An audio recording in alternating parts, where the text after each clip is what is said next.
Hello students, आज हम projectile consider करेंगे। ध्यान से समझना प्रोजेक्टाइल होता क्या है। प्रोजेक्टाइल एक कुछ भी नहीं है, जस्ट एक बॉडी का नाम है।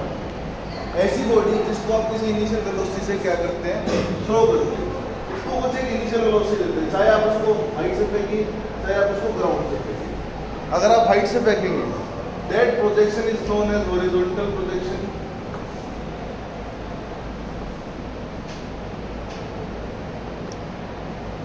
And if you throw a body from ground, from the earth surface, that projection is known as angular. तो सीधी सीधी बात है, प्रोजेक्टाइल आपका दो तरह का होगा, एक हॉरिजॉन्टल और एक एंगुलर। ठीक है, एक और भी होता है कॉम्प्लिकेटेड तो नहीं है, कंपटीशन में आता है जब आप उसको किसी इंक्लाइंड प्लेन पर चढ़कर फिर थ्रो करते हैं, ओब्लिक प्रोजेक्शन बोलते हैं उसको, आएगा वो करेंगे। फिलहाल हमारा फोकस है कि प्रोजेक्टाइल क्या होता है। प्रोजेक्टाइल एक बॉडी का नाम है जिसको हम थ्रो करते हैं किसी इनिशियल वेलोसिटी से। शर्त क्या है? शर्त ये है कि कोई इंजन, कोई फ्यूल नहीं होना चाहिए। ठीक है, मैंने कुछ एग्जांपल भी बताए हैं आपको,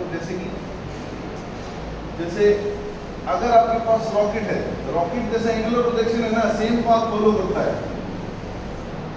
ठीक है, but that body is not a projectile. वो एंगुलर प्रोजेक्शन शो नहीं करता क्योंकि उसके अंदर फ्यूल डलता है और उसके अंदर इंजन भी है। तो हेडिंग डालेगा प्रोजेक्टाइल और लिखेगा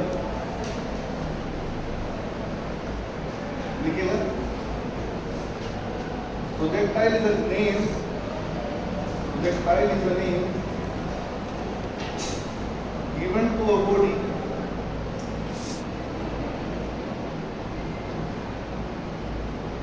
thrown with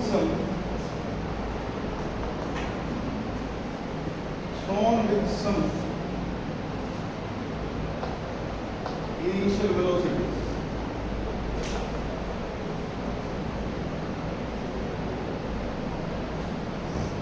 अगली बात, चाहे आपने हाइट से फेंका, चाहे आपने ग्राउंड से फेंका, अभी फिलहाल मेरे लिए कोई मायने नहीं रखती बात, लेकिन जो उसने पाथ फॉलो किया, that path is known as trajectory. अगला पॉइंट बना के लिखिए, the path followed by the projectile, the path followed by the projectile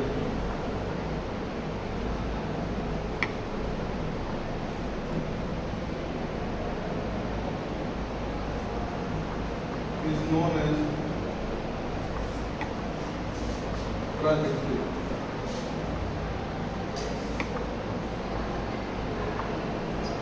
अगली बात, कुछ एग्जाम्पल लिख लीजिए। जेवलिन थ्रो, इसके बाद क्या है? Trajectory, TRAJECTORY, trajectory. Javelin throw,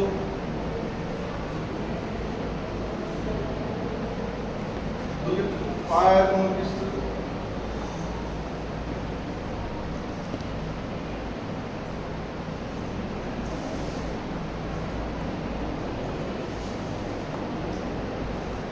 लिखने को तो पता नहीं हजारों एग्जाम्पल्स हो जाएंगे। ठीक है, समझने के लिए एक ही टूल है। ये शॉर्टपुट है, आपने किसी बॉडी को मेरे हाथ में चोक है, मैंने इसको ऐसे फेंक दिया, तो that chalk is known as the projectile. और जो उसने पाथ फॉलो किया, उस पाथ को हम क्या बोल देंगे? क्या बोलेंगे? ट्रैजेक्टरी। आनी सुन। उसकी बात ऑब्वियस सी बात है, हेडिंग डालेगा horizontal projection,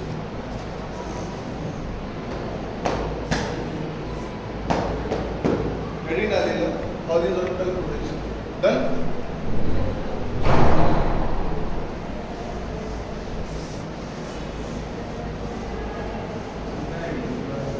horizontal projection,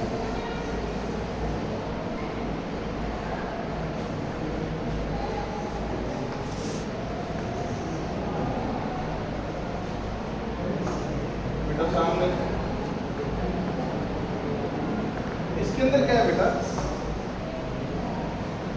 horizontal projection basically कहता क्या है? आपने किसी बॉडी को थ्रो किया फ्रॉम सम हाइट, शर्त देखिए, उस इसको इनिशियल वेलोसिटी दी है, तो आपने मेरे को, ये तो आप चीज़ आपने स्टेटमेंट में भी देखी होगी कि स्टेटमेंट क्या कहती है, projectile is a name given to a body thrown with some initial velocity, और इनिशियल वेलोसिटी को जनरली हम किससे रिप्रेजेंट करते हैं, हमें x के अलावा वेलोसिटी दी, y के अलावा नहीं दी। इसके अंदर हमने बहुत कुछ निकालना है, जैसे कि इसने पाथ कैसे फॉलो किया, इसने टाइम कितना लिया यहाँ से यहाँ आने में, इसकी वेलोसिटी कितनी दी, हाइट क्या है, कितनी दूर तक गया, ये सब निकालना है। ठीक है, सबसे पहले हेडिंग डालेंगे path of project.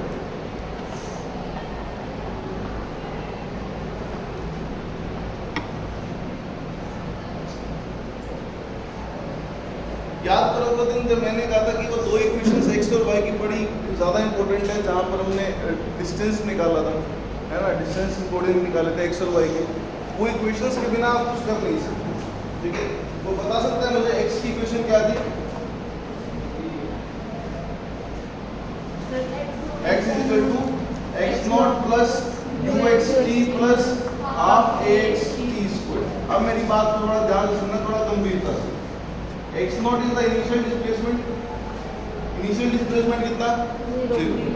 Always remember my words, always remember my words. Yes, कुछ बातें को समझना जरूरी है, x नॉट हो या y नॉट हो, रिमेंबर माय वर्ड्स, कैसा भी प्रोजेक्शन हो, हॉरिजॉन्टल हो या एंगुलर हो, हमेशा क्या रहेगा, 0। लिखते क्यों है सिर्फ जस्ट कि भाई आदत है ये इक्वेशन लिखने की, अदरवाइज आप इसको हटा कर भी लिख सकते हैं। अगली बात बताना छोड़ा था, ux is the initial velocity, initial velocity कितनी, ax, x के अलावा तो आपने एक्सेलरेट किया ही, बॉडी कहाँ जा रही है, उसके बाद नीचे जा रही है, तो एक्सेलरेशन जो भी होगी वो y के लॉन्ग होगी, x के लॉन्ग नहीं है, तो x के लॉन्ग एक्सेलरेशन कितना, 0। क्लियर, आप इन तीनों को रिप्लेस करके ऊपर पुट कर दीजिए और बताइए मुझे क्या आया, x is equal to x not कदम, इवन ax कदम, क्या बच गया, ut, vx ux की जगह u लिख दिया, तो क्या आ गया, ut। थोड़ा सा ये पाथ निकालना था, ये तो x की इक्वेशन आ गई, x इक्वल टू ut। अब क्या करें, यहाँ से टाइम निकालिए, टाइम की वैल्यू क्या है, टाइम का फॉर्मूला क्या देखो, x बाय आ गया, मार्क दिस फर्स्ट। अब हम क्या करेंगे, y की इक्वेशन फाइंड, y की इक्वेशन बोलिएगा क्या, y is equal to y not plus 2y/t plus half a/t square का, इसमें हम y को क्या बोल देंगे, uy को क्या बोलेंगे, भाई आपने इनिशियल वेलोसिटी दी तो x के लॉन्ग दी, y के लॉन्ग दी नहीं थी, y के लॉन्ग वेलोसिटी कितनी, 0। और ay जो है बॉडी जो है वो फ्री फॉल मतलब नीचे जा रही है, एक्सेलरेशन ड्यू टू ग्रेविटी के हिसाब से, तो हम किस पे रिप्रेजेंट कर देंगे इसको, जी। इन तीनों को रिप्लेस करके ऊपर पुट कर दीजिए और बताइए y की इक्वेशन क्या है, y is equal to y not खत्म, uy खत्म, क्या बच गया, हाफ g t स्क्वायर। कोई दिक्कत, हाफ कांस्टेंट, अच्छा t की वैल्यू ये पुट कर दीजिए, तो क्या रहेगा, y is equal to half g x square by u square, u, ठीक है। Half constant, g acceleration due to gravity constant, initial velocity आपने तो एक बार थ्रो किया उसको एक फिक्स वेलोसिटी के साथ, वो चेंज नहीं हो सकती, वो भी कांस्टेंट। इन सबको हटाकर कांस्टेंट के लगा दो, तो इक्वेशन क्या होगी, y is equal to kx square. और ये इक्वेशन किस चीज की आपने मैथ में पढ़ा होगा, y is equal to kx square. This equation shows that the path followed by the body is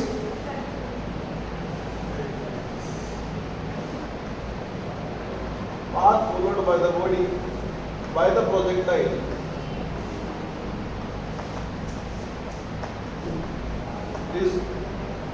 is parabola।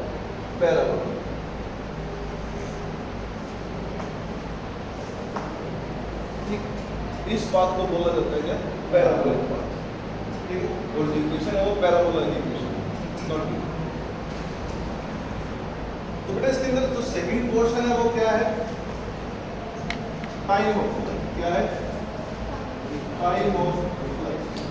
अब बोला सर टाइम ऑफ फ्लाइट का मतलब, टाइम ऑफ फ्लाइट का मतलब बॉडी कितनी देर में हाइट से ग्राउंड पर आकर गिरती है, that time is known as time of flight. लिखिएगा इसके बारे में, time taken by projectile, time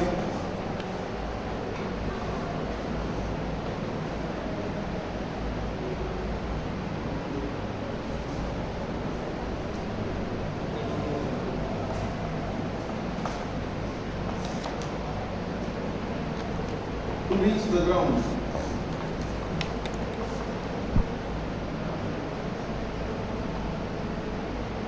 is called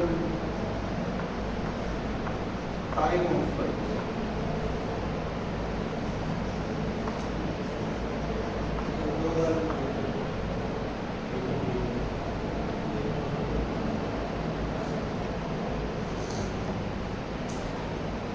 अब मेरी बात को थोड़ा ध्यान से समझना है, वो टाइम निकालना है। हमारी बॉडी ऊपर से नीचे आ रही है, कितनी हाइट से आ रही है, इनिशियल डिस्प्लेसमेंट तो 0 था, लेकिन अगर हम वर्टिकली बात करें y की वैल्यू किससे रिप्लेस कर सकते हैं, s से, और x को किससे रिप्लेस कर सकते हैं, इस डिस्टेंस से, है ना।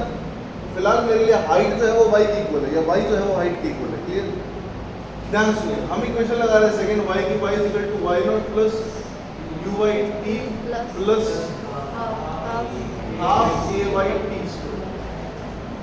Initial displacement y0 is always 0, ay कितना g, uy is always 0, and y को भी यहाँ पर रिप्लेस कर देना किससे, h से। पुट कर देंगे, इन चारों को पुट करेंगे ऊपर तो क्या आ जाएगा, h is equal to y0 खत्म, uy खत्म, क्या बच गया, हाफ g t स्क्वायर। 2 इधर जाकर मल्टीप्लाई, g इधर जाकर डिवाइड, स्क्वायर इधर जाकर रूट, तो t की वैल्यू क्या बची, under root 2h by, you got the time of flight। Third part जो है वो यहाँ पर क्या है, हॉरिजॉन्टल रेंज, कीवर्ड देख लीजिए।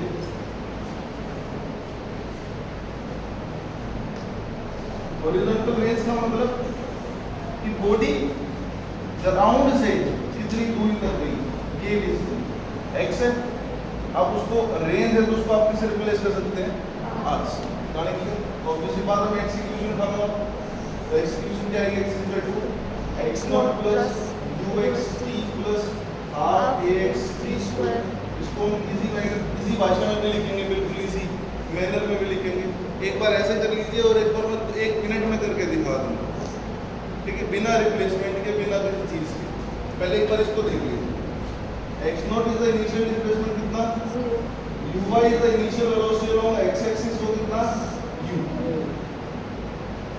ax x के लोग हमने एक्सेलरेट नहीं किया तो वो कितना 0, और x को मैं यहाँ पर किससे रिप्लेस कर रहा हूँ, इन चारों को रिप्लेस कर दीजिए। समझ में आया मैंने क्यों रिप्लेस किया, y को s से रिप्लेस करेंगे और x को r से। बोलिएगा क्या आया, r is equal to x0 खत्म, ax खत्म, क्या बच गया, uxt, and ux is the u, तो क्या देगा ut।